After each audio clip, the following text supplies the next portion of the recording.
ఈ పరీక్షలు post phone చేస్తే కోచింగ్ సెంటర్లు బతుకుతాయి. ఒక్క నెల ఏదైనా పరీక్షలు గ్రూప్ 1 గ్రూప్ 2 పోస్ట్ పోన్ చేస్తే ఒక్కొక్క కోచింగ్ సెంటర్కు 100 కోట్ల రూపాయల ఫీజులు వస్తాయి. ఇవాళ కోచింగ్ సెంటర్ల మాఫియా కొంతమంది కిరాయి మనుషులను పెట్టి ఆ కిరాయి మనుషులతో రోడ్ల మీద ధర్నాలు చేసి పరీక్షలు పోస్ట్ పోన్ చేయమని అడుగుతున్నారు. ఇవాళ మాకు ప్రభుత్వానికి పోయేదేముంది? ఒకవేళ పరీక్షలు పోస్ట్ పోన్ చేస్తే విద్యార్థులకు నష్టం. కోచింగ్ సెంటర్లు 100 కోట్ల రూపాయలు కొల్లగొట్టడానికి కోచింగ్ సెంటర్లో ఇవాళ పరీక్షల్ని వాయిదా ఏమని అడుగుతారు. గ్రామాన మీరు చెప్పండి, 10 ఏళ్ళు పరీక్షలు పెట్టలే, ప్రభుత్వ ఉద్యోగాలు ఇవ్వలే. కాంగ్రెస్ వచ్చిన ఎంబడే 30,000 ఉద్యోగాలు ఇచ్చింది. డిఎస్సి నోటిఫికేషన్ ఇచ్చింది, గ్రూప్ 1 నోటిఫికేషన్ ఇచ్చింది, గ్రూప్ 2 నోటిఫికేషన్ ఇచ్చింది, గ్రూప్ 3 నోటిఫికేషన్ ఇచ్చింది. రాబోయే డిసెంబర్ 9 తారీఖు లోపల ఈ పరీక్షల ఫలితాలన్నీ ఇచ్చి వేలాది మంది నిరుద్యోగ యువకులకు ఉద్యోగ అవకాశాలు ఇవ్వాలని మా ప్రభుత్వం ప్రయత్నం చేస్తుంటే పరీక్షలు వాయిదా ఏమంటారు? అన్ని పరీక్షలు 2022లో నోటిఫికేషన్ ఇచ్చినవే. ఆ సన్నాసి పరీక్షలు పెట్టలేదు. ఈ 2 ఏళ్ళు పిల్లలు చదువుతూనే ఉన్నారు, కోచింగ్ సెంటర్ల చుట్టూ తిరుగుతూనే ఉన్నారు.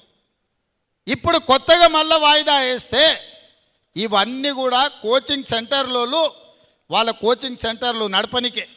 మా దగ్గర కూడా అక్కడి నుంచి పైరవి చేస్తారు. సార్ మేము కోచింగ్ సెంటర్లు పెట్టుకున్నదే ఇవి నడుస్తామని, నువ్వు అన్ని పరీక్షలు పెట్టి పిల్లలకు ఉద్యోగాలు ఇస్తే మా దగ్గర ఎవరు చదువుకుంటాడు, మా వ్యాపారం మూతపడదా అని వస్తారు. ఇంత సిగ్గు తప్పిపోయారు. నిరుద్యోగ యువకుల బలహీనతను వ్యాపారంగా మార్చుకోవాలని కొన్ని కోచింగ్ సెంటర్ల యజమానులు ఈ ఆర్టిఫిషియల్ ఉద్యమాలను ఇవాళ మన కళ్ళగట్టినట్టు చూపించాలనే ప్రయత్నం చేస్తారు. ఎప్పుడు కేసీఆర్ బలహీన పడతాడో, ఎప్పుడు కేసీఆర్ పతనం అవుతాడో విద్యార్థులను రెచ్చగొట్టి వాళ్ళని సావగొట్టి వాళ్ళ శవాల మీద పార్టీని బతికించుకోవాలని ఈ సన్నాసోడు విద్యార్థుల శవం కోసం ప్రయత్నం చేస్తున్నాడు. ఆనాడు 6 అడుగులు ఉన్నాడు 100 రూపాయలు పెట్టి లీటర్ పెట్రోల్ తెచ్చుకుండు, కానీ 10 పైసలు పెట్టి అగ్గిపెట్టే తెచ్చుకోలే.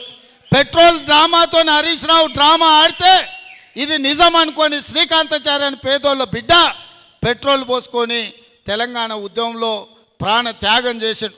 అక్కడి నుంచి ఈశాన్ రెడ్డి, వేణుగోపాల్ రెడ్డి, కానిస్టేబుల్ కిష్టయ్య, యాదయ్య ఇట్లా వందలాది మంది పిల్లలు ప్రాణాలు తీసుకున్నారు. కానీ కేసీఆర్ కుటుంబంలో ఒక్కరన్నా చచ్చిపోయినానే ఎన్నడనా? మళ్ళీ ఇప్పుడు అదే మోతీలాల్ అని ఒక లంబాడి బిడ్డను ఇవాళ రెచ్చగొట్టి దీక్ష కూసబెట్టారు. ఇంకొక బక్క జడ్సన్ అని ఒక దళితుని దీక్ష కూసబెట్టారు. ఇవాళ ఇంకో కోచింగ్ సెంటర్ ఆయన దీక్ష కూర్చున్నాడు. ఎందుకు మోతీలాల్ కూర్చోవాలి, ఎందుకు బక్క జడ్సన్ కూర్చోవాలి?